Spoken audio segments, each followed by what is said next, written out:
going on, guys? Today we're going to be showing you how to install the QA1X BimmerNetwork drag shocks for the F3x. We're going to be showing you how to replace your stock strut and swap it out for QA1 drag shock, and it comes with everything you need to swap it over into your F30 or F32 BMW. Also recommend getting all the SPL arms like we have on our drag car. Those help a lot. Well, let's get started. What we're going to need for this job is an 18mm wrench and socket for the bottom of the strut. We're going to need an E10 for the 3 bolts on the top of the strut mount. And then we're gonna need a 10mm to get rid of this place because we are going to be deleting the EDC on this car. Your car might not have EDC, so you're gonna skip that part, but we're gonna remove the wire completely on this car. First, we're gonna remove the bottom of the strut. Remove the EDC connector from the shock itself and from the connector on the chassis here. That way we don't have a loose wire just hanging once the shock is gone. And under this guy, there's gonna be a housing that holds the connector to the chassis wiring. We're gonna unclip this here, and then that's deleted. If your car is an EDC car, when you are deleting that, you are gonna have to code that out. Armin said he can code those out for 65 bucks. We can refer you to him if you guys buy a shock from us. That way you can get that deleted and not have an error on your car. So this part we already got unplugged from the shock. This just pops out of the housing. Then you can unclip the connector.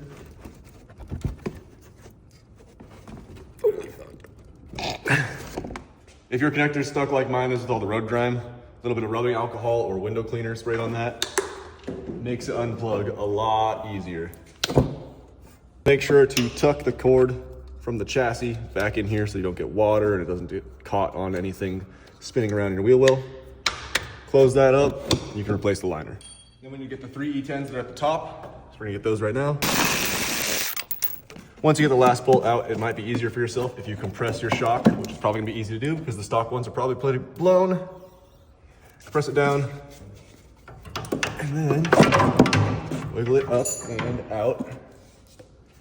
Now we're gonna show you how to use this for your new shock. So with the BimmerNetwork drag shocks, we do reuse the factory strut mount or top hat of the strut. So we're gonna remove this bolt. Sometimes you can get lucky with an impact and hit it and it'll come loose. If not, you're gonna have to use a special tool where you can put a socket over this and get an Allen key through to hold the strut itself from spinning. But we're gonna try to get this off right now, and then we'll show you the next step. This thing's gonna clock me in the shin.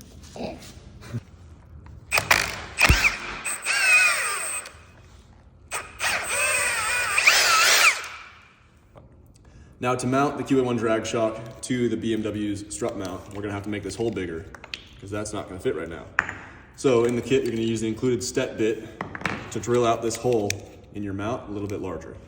Yep. So you're gonna drill the hole down to the 9/16 size on your step bit, and you're gonna wanna make sure that you do it on both sides cleaned up, that way it's nice and smooth.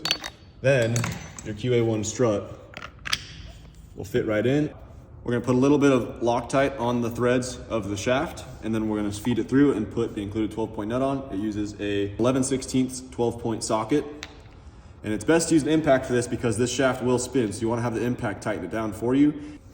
Now this shaft can spin on you while it's doing that, so the impact hopefully will get it tight enough.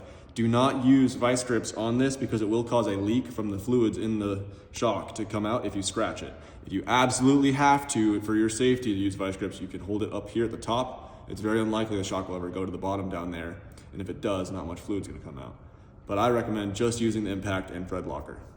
Do my best to hold the shock still. Oh.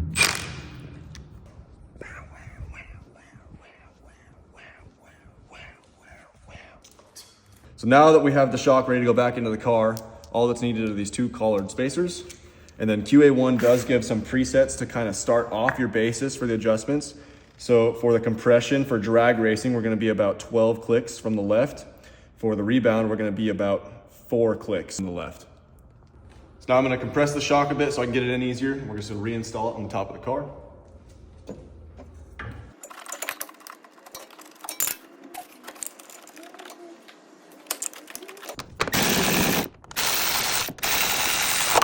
Make sure you torque these back to factory spec.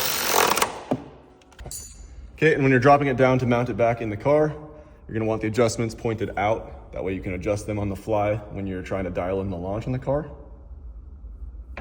We're gonna take the 2 spacers and put them on either side before we put the bolt in. I like to put one in, start the bolt, and then put the other in, and then put the bolt in on that side. That way they're held in place. That's all we got, 2.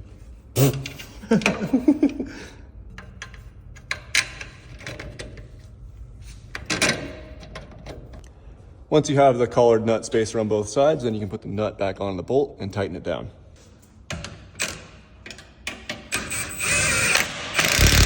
Now that the shock is installed, you just need to remember to set your compression and rebound and make sure both sides match. And then from there, you can use the base adjustments as a starting point, go launch your car, take videos of it, see how it's reacting to the launch, and you can dial it in with these adjustments. So one more thing, if this O-ring that is on the strut bar gets up to the top during your install, just go ahead and bring it back down. What this O-ring is for is it actually shows you how high your strut is compressing when you're at max load. So when you bring it to the bottom and you go launch your car, the O-ring is gonna be sitting wherever the strut made it to its highest point, and that'll let you know if you need to adjust your compression or your rebound or anything, and it kind of helps you know if you're bottoming out or what's going on with the car. So just move that back down to the bottom.